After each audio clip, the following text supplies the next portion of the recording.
Dando continuidade ao programa da semana passada, apresento-me novamente, eu sou o professor Mário Sérgio, entrevistando essa figura sensacional que é o Armando. Eu gosto tanto do Armando que quando às vezes eu vou me apresentar para uma outra pessoa, Armando, e eles falam, você é o Armando Sérgio? Eu falei, eu sou o Mário Sérgio. Mas você pode me continuar chamando de Armando, que eu gosto muito dele. Então, é uma honra, ao mesmo tempo, ser Sérgio como você, como teu filho, etc. E, evidentemente, o Leandro me deu essa incumbência. Ficou, assim, um pouco meio acanhado de entrevistar o pai e me colocou como teu amigo para dar oportunidade a ouvi-lo, tá? Ouvi-lo com 2 tracinhos embaixo em neon, viu, Armando? Armando, dando continuidade à nossa entrevista da semana passada, nos anos 70 você vai para a ECA e você fez um mestrado lá com um título muito curioso, que para a gente que gosta de livro, fica realmente, né, muito aberto isto. Teu livro, Do Teatro ao Teatro. O que foi isso, esse nome tão sugestivo, Do Teatro ao Teatro? Olha, é um livro onde eu analiso o Teatro Oficina de São Paulo. E, num dado momento, começaram a dizer, vocês não fazem teatro, vocês estão avacalhando, porque a Oficina era completamente revolucionário. Foi aí que o José Celso Martinez Corrêa falou, ó, vocês não querem chamar de teatro? Chamem de teatro, então, que é a mesma coisa para mim. E eu fiz um livro dizendo como é que foi o início do Oficina até o fim, quando ele virou teatro, né? Teatro seria uma forma mais revolucionária de pegar o espectador pela mão e puxar. Teatro. Entendi. Agora entendi. Armando, nos anos 70, pelo menos na segunda metade, tenho a impressão, você já estava de volta para Mogi como professor. Não foi mais ou menos isso, já dirigindo alguns colégios aqui, antes de ir para o ensino universitário aqui? Eu comecei no... em Mogi tinha um diretor que era bastante de vanguarda, o seu Antônio, que dirigia o ginásio industrial, o Presidente Vargas. E ele colocou arte dramática no currículo. Foi a primeira escola, eu acho, da época, que tinha arte dramática na primeira série. E eu fui convidado para dar essa aula. E como em todo lugar que eu vou, eu fundo um grupo de teatro, isso é, eu fundei o TEG, que é Teatro Estudantil do Ginásio Industrial. E ali, aos domingos, sem ganhar nada, eu dirigia os meninos e dali saiu Adamilton Andreucci e outras pessoas. Armando, eu vou passar uma bola para você, que eu acho que você é mestre nesse sentido. Arte e educação. Qual é a relação umbilical que você sempre teve entre arte e educação, já que parece que você sempre é convidado como se estivesse numa prancha de surf para aproveitar uma determinada onda que você, evidentemente, aproveita. Qual a relação de arte e educação para os nossos amigos perceberem a importância disto? Primeiro, eu entendi sempre, porque eu fui secretário de Educação e Cultura durante uns tempos aqui em Mogi, a convite do Dr. Antônio Carlos Machado Teixeira, o meu prefeito que me convidou. E eu fui secretário de Educação e Cultura, porque eu entendia a cultura como formação. Eu não ligava muito para ficar trazendo eventos de São Paulo, nada. Eu queria formar artistas. E nessa formação de artistas precisa educação. Então a educação, para mim, foi sempre ligada à formação artística. E agora uma provocação, então, Armando. Voltando ao nosso papo da semana anterior. Uma provocação. por detrás da educação tem um espírito irrequieto, contestador, desafiador, que corre risco, que é próprio da cultura. Isto é você, Armando? Olha, eu acho que sim, né? O grande professor é aquele que provoca inquietações nos alunos, né? Que provoca que as pessoas comecem a pensar, a imaginar melhor o mundo. Não é simplesmente ensinar, não é simplesmente fazer com que as pessoas aprendam a decorar as coisas. Ensinar, para mim, é fazer com que as pessoas virem revolucionários. Né? Contar um fato para vocês, telespectadores da nossa amizade, mas bem rapidamente. Logo no começo de um dos anos, fevereiro, março, nós estávamos subindo a escada, primeira aula, e o Armandão me provocou. O Armandão estava subindo a escada da UMC, Universidade de Mogi das Cruzes, e você me disse, vamos unir as salas para dar uma aula em comum. Isto não era normal. As aulas eram compartimentadas. E nós, sem qualquer espécie de permissão da diretoria, da coordenação, nós unimos os alunos. Naquele tempo tinha 80, 90 alunos por sala, ou seja, tinha ali 150, 160 alunos, sentaram no chão, e foi a primeira vez que nós demos uma aula em comum com o mesmo objetivo, indagar a universidade. E teve uma coisa muito interessante que eu gostaria até que o Armando falasse. Poucas vezes eu divergi do Armando. Eu divergi depois do 20º minuto sobre universidade, ele tinha um olhar e ele tinha outro olhar, e os alunos adoraram, porque viram uma mesma moeda com dupla face, da provocação. Ele é o mestre e eu sigo no vácuo.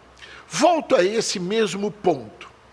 Como secretário da Educação, agora já nos anos 80, o que você provocou de novo como programa aqui em Mogi das Cruzes? Olha, como secretário da Educação, porque na UMEC eu já tinha fundado um curso chamado CAP, Curso Articulado por Projetos. E no final do ano tinha no teatro o BAL-CAP, que era balanço do curso Articulados por Projeto, onde todos os alunos se apresentavam. Como secretário da Educação, eu comecei a trabalhar por projetos também. E convidei alguns assessores, o Ralph Campos, o Adamilton, o Denerjânio, o Toninho Ferreira, etc. E eu acho que uma das coisas mais importantes que eu fiz, como secretário de Cultura, foi desapropriar o Casarão do Carmo. Aquilo ali funcionava como churrascaria e como velório. Meu Deus do céu, aquilo me deixava angustiado de ver um casarão daquele histórico como churrascaria e velório. Então eu pedi ao prefeito Antônio Carlos, prefeito, desaproprie isso aí. E ele desapropriou. E até hoje é um edifício da prefeitura que oferece exposições, etc. Esse foi um dos melhores. Vocês estão percebendo o sentido de mudança que o Armando dá para as coisas? No caso específico, por exemplo, as escolas, elas são muito certinhas, quadradinhas, compartimentadas. História não tem nada a ver com matemática, matemática não tem nada a ver com português, português não tem a ver... E o Armando não, vamos juntar tudo naquilo que o aluno quer. O tema que o aluno quer. Isto é um curso articulado por projeto. Não parte da cabeça do professor. Parte daquele que é o futuro navegador, não é? Armando, isto já na época, nos anos 80, e eu na época não tinha tanta percepção disso, Armando, como que a escola ela não pode ficar com aulas estanques. A escola tem que ir para um núcleo comum de uma interdisciplinariedade aonde todos somam. Armando, fala para os nossos espectadores o que resultou, inclusive, até daquele projeto Entrever, quem veio para Mogi dar testemunho das coisas que aconteciam lá fora, frutificando os nossos alunos. Então, Entrever era um projeto onde os alunos estudavam e tinham que chamar uma pessoa para entrevistar na frente dos colegas. E eles que o menino, né, o jovem, ele é ousado. Então, eu me lembro, chamaram o Jean Francisco Guarnieri aqui, chamaram Dercy Gonçalves, Joãozinho 30, chamaram para entrevistar na frente dos colegas de classe. E isso, para eles, não era uma coisa, um estudo chato, era uma alegria. E eu ficava muito mais alegre ainda de ver aqueles alunos todos alegres. Eu gostava de que as pessoas, quando estudassem, se divertissem e ensinassem os professores. Era mais ou menos isso. E foi aí que eu consegui toda essa carreira minha, que eu antes de professor, eu era um provocador. Sempre achei que o professor teria que ser provocador mesmo. Chamar o aluno e falar, você pode, você faz, faça lá, e não me enche a paciência. Armando, tem uma coisa muito interessante nisso, porque nós estamos aí no momento dos anos 80 para os anos 90, você foi secretário da Educação e Cultura, porque não há muita separação, e eu pergunto para você de maneira provocativa. É chato também exercer um papel político, administrativo, ou você levou muito bem isto? Para mim não foi nada chato, foi agradável, porque eu fazia meus projetos e quem me convidou teria que me apoiar, porque me convidou, não é? Então, eu fazia, por exemplo, eu fiz projetos como... Alguns não deram certo. Eu queria fazer um centro cultural, nós conseguimos verba, conseguimos um projeto arquitetônico maravilhoso, fizemos festa de inauguração desse centro cultural, que seria ali perto da Universidade de Mogi das Cruzes, naquele campo grande lá. E daí, qual foi minha surpresa quando a empresa que ganhou falou que não podia construir pelo dinheiro que nós oferecíamos. Isso deve ter sido coisa do prefeito da época, que o dinheiro foi usado naquilo que a gente chama hoje o buraco do padre lá, ali embaixo né? E eu fiquei frustradíssimo. Armando, inclusive para a atual administração, o que é verdadeiramente um centro cultural? Na tua cabeça, eu sei que o projeto está intacto na tua cabeça. O que é verdadeiramente um centro cultural para você? Um centro cultural, para mim, é o lugar onde haja principalmente formação de animadores culturais, onde as pessoas vão ali aprender teatro, cinema, dança, música, etc. E, como prova, não é que eles teriam que escrever alguma coisa. Como prova, eles teriam que montar grupos de expressão nos bairros de onde eles vêm. E daí Mogi ficaria uma quantidade de projetos culturais, né, inestimável. E seria também um lugar de discussão. Né? Eu ouso dizer, como historiador, e não é porque estou na frente dele, não, do seguinte: O Armando, ele representou o primeiro ar aqui de modernidade, de transformação no campo da cultura. Como professor, vejam aonde ele chega, como provocador, não pensem que é fácil fazer isso, ser provocação. E de outro lado, como educador, levando a cultura junto para um projeto de centro cultural. Olha o termo que ele usa, que eu acho extremamente significativo. Se você não provocar, até diria, Armando, se você não incomodar, não adianta muito, Armando, porque as coisas continuam como estão, tá? Armando, qual o conselho que você daria hoje para as pessoas que estão na Secretaria de Cultura, que ainda não foi feito, mas eu sei que você deu os primeiros passos. O que você indicaria?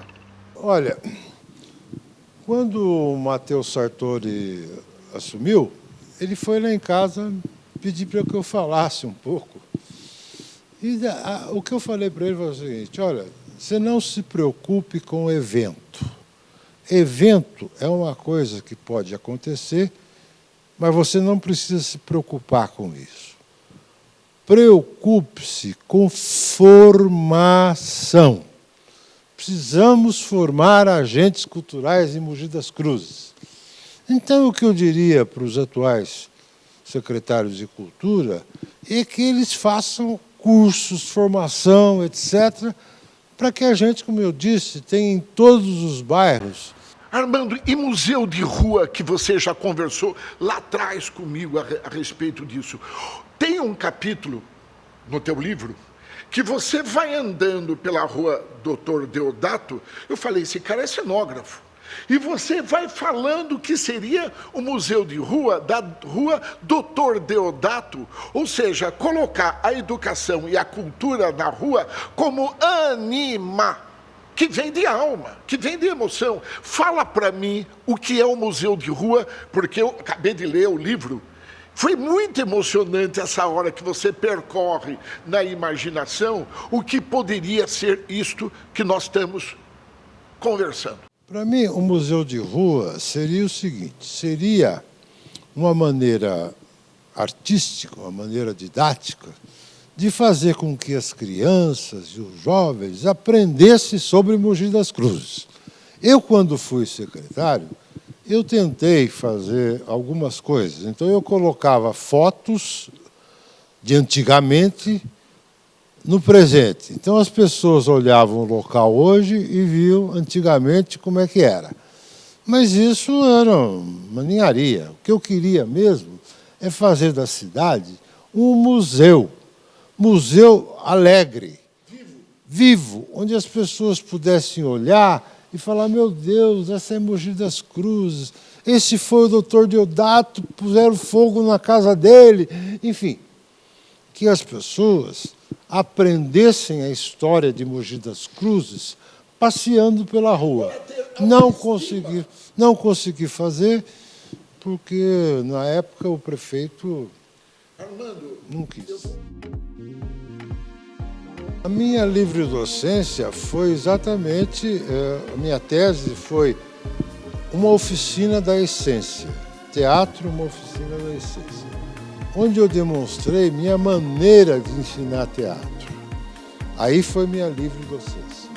Olha, eu vejo de uma maneira muito positiva, né? Eu vejo que a internet propicia uma comunicação muito grande entre as pessoas. Agora, precisa saber usar, né? Se for usar para dar bobagem, fake news, etc., daí não adianta nada. Agora, se for usada por um grupo, por exemplo, que eu tenho grupos na internet, que se comunicam falando sobre arte, isso é maravilhoso, porque conecta pessoas de lugares muito diferentes num assunto que é para ser discutido e avaliado. Já pensou em navegar com giga velocidade? Deixe suas ideias decolarem do papel. Crie, desenvolva, se jogue em infinitas possibilidades. Seja para trabalhar, estudar ou relaxar, temos o plano ideal para a sua necessidade. Conecte-se com um novo mundo a partir de um toque. Aproveite a oportunidade e prepare-se para ir mais longe. Vencer Giga. Olha, para você que queria novidade, o Colégio Tomás Agostinho oferece turmas para o mini maternal a partir de 2022, hein?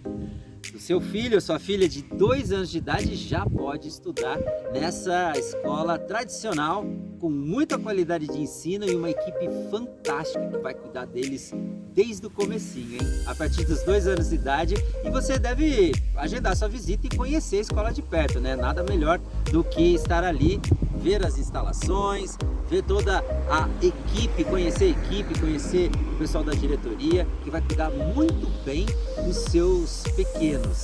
Então, olha, agenda a sua visita, liga aqui para esse WhatsApp e vai conhecer essa escola que completa 30 anos e a partir do ano que vem tem mini maternal.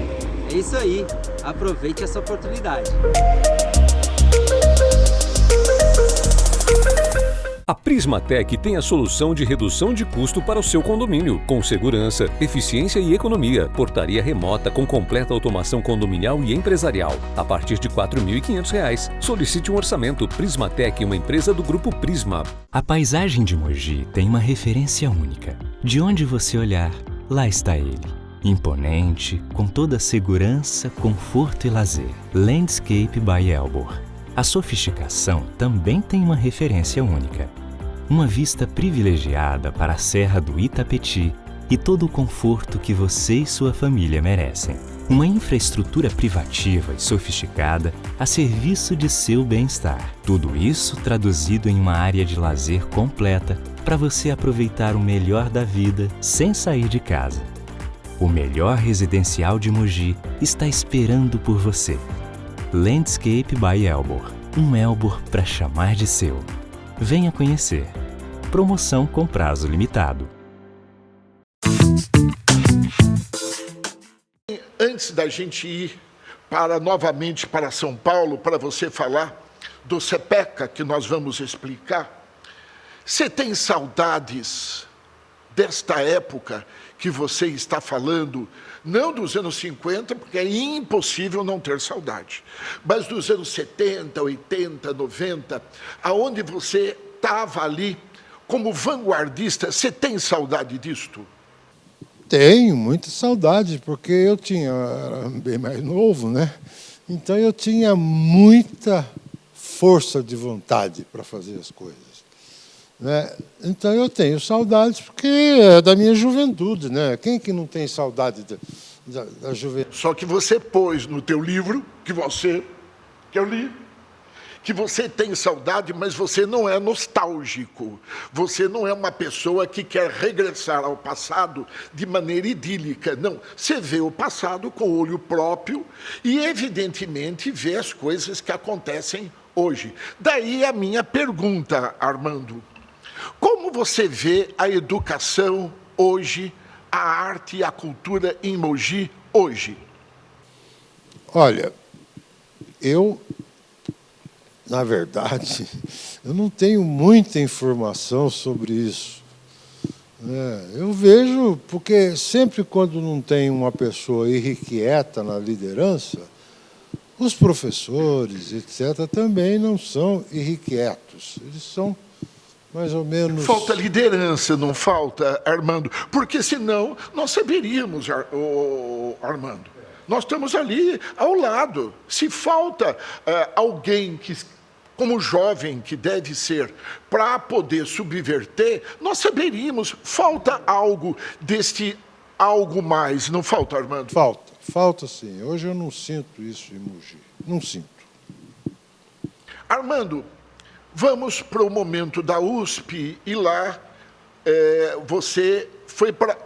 Meus queridos, foi livre docente da USP. Não é qualquer pessoa, né, gente? Livre docência, para aquelas pessoas que estão me ouvindo, a gente tem uma carreira universitária e, normalmente, como eu, as pessoas são doutores, que é bacana, palma, etc. Só que ele é mais do que isso. Ele é um livre docente, quer dizer, pelos outros docentes, é referendado como grande educador. Como é que foi a tua livre docência na USP? A minha livre docência foi exatamente, a minha tese foi uma oficina da essência. Teatro, uma oficina da essência. Onde eu demonstrei minha maneira de ensinar teatro. Aí foi minha livre docência. Né? Armando, você me contou de uma viagem, não sei se está... com o Sábado Magaldi, que você com a Rose foram para a França e lá encontraram o Sábado Magaldi, que é um dos maiores, talvez o maior crítico de teatro brasileiro. Foi nesta época, Armando? Olha, foi. Na verdade, eu fui 2 vezes à França. Uma vez foi falar sobre o teatro no Brasil. Falar sobre a irreverência do teatro brasileiro. E a outra, vocês acreditem ou não, eu fui falar sobre o meu trabalho em Mogi das Cruzes como secretário. Isso foi em Martigues, numa cidade ali perto. E nós saímos do jornal La Provence, eu e a minha esposa, que ela foi junto comigo, na primeira página do jornal. Uma boa taça de vinho, né, Armando? De vinho, e falando sobre a cultura em Mogi, o que eu estava fazendo depois da ditadura. Na época que o PMDB ganhou as eleições. Então, eu fui. Fora isso, o pessoal do CPECA foi para a América Latina apresentar... Explica para todos o que é o CPECA que você dirigiu lá na USP, na ECA, Escola de Comunicações e Artes da Universidade de São Paulo. O que era o CPECA, Armando? O CPECA foi um grupo de pesquisa de interpretação teatral que eu fundei na USP com os meus alunos. CPECA quer dizer Centro de Pesquisa em Experimentação Cênica do Ator. E ali, os meninos vinham com seus projetos e faziam mestrado, doutorado, e eu orientava todos. E fomos para Portugal mostrar o nosso projeto lá. Fizemos, lá em Portugal, uma conferência, né, que eu fui com alguns alunos, e depois na América do Sul inteira. Cada um escolheu um lugar e ia fazer a sua própria conferência sem mim, lá. Eu escolhi o Chile. E fiz extraordinário, né, gente? Extraordinário. Eles iam sozinhos fazer suas conferências sobre os seus projetos. Armando, me diga uma coisa. Nós estamos hoje no mundo digital. Como é que você analisa a influência para nós, que somos mais antigos, mas permanecemos também com a nossa batuta na mão? Como é que você analisa hoje a internet dentro do nosso contexto de criação de valores? Como é que você vê isso? Olha, eu vejo de uma maneira muito positiva, né? Eu vejo que a internet propicia uma comunicação muito grande entre as pessoas.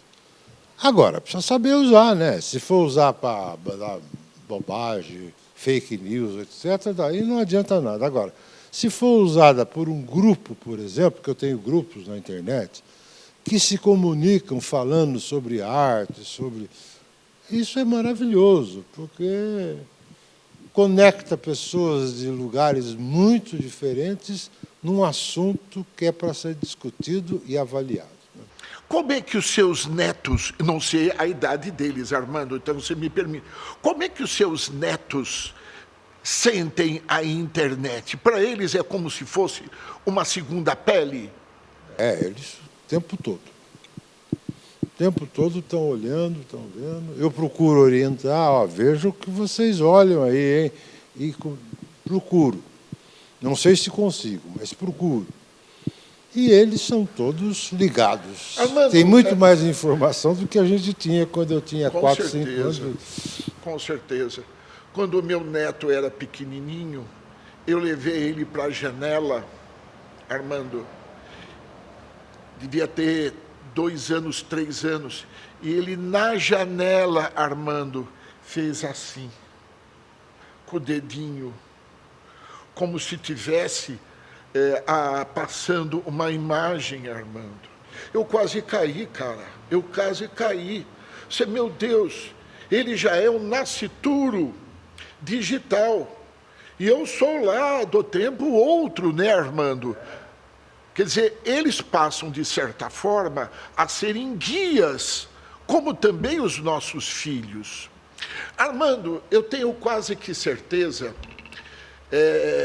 pegando um título do livro seu, O Teatro da Essência, eu vou te fazer uma pergunta pro Armando, Oficina da Essência, pro Armando internamente.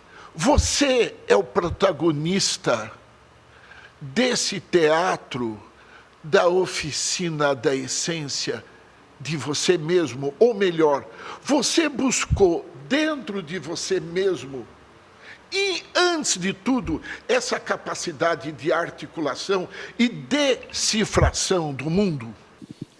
Oficina da Essência foi o resultado de anos de trabalho, de preparação de atores, onde eu inventei um método. Todo mundo conhece o método Stanislavski, enfim, um método de ensinar interpretação. E eu fiz da minha maneira. Por que chama Oficina da Essência? Porque eu fui pegar essencialmente de cada diretor o que eles propunham. Em vez de eu imitá-los, eu procurava na essência o que eles queriam. E daí fui juntando Stanislavski, Brecht, etc., etc., e criei a Oficina da Essência, que é a essencialidade dos ensinamentos dos grandes mestres. Armando, eu tenho quase que certeza que o teu fruto, tenho quase que certeza, embora eu nunca tenha conversado com você a respeito disto, eu tenho quase que certeza que os seus maiores frutos são os teus 3 filhos, acho eu, porque eu te conheço em algo. E se não me falha a memória, 6 netos. Eu gostaria, já que nesse Dia dos Pais, você falasse como pai ou como avô, o que representa esses frutos para você. O que eles trazem para o Armando, que sempre foi um interrogador. Olha, os meus filhos e os meus netos, eu acho que eles são tão importantes, por isso é que eu estou vivo. Se eu não tivesse mais esses filhos e esses netos, eu estaria dentro da cova, certamente. Então, o que me anima levantar durante a manhã são os meus filhos e os meus netos. Todos eles me ajudam muito a continuar vivendo. Não é vivendo no sentido de passear, vivendo mesmo. Não, eu estaria morto. Olha a entonação que ele deu para o vivendo. E aproveitando a oportunidade, Armando, vou dar um presente para você. Esse livro que eu fiz foi agora na pandemia com meu neto. É um livro infantil, evidentemente, onde eu não sou o autor principal. Eu sou o co-autor principal. Esse livro está vendendo igualzinho água. Tudo acaba em 10. Então eu gostaria de dizer para você, do fundo do coração, Armando, você é um cara nota 10. Nota 10. Eu sou praticamente um discípulo seu, porque nos anos 80 eu não tinha a articulação que você já naquela época tinha.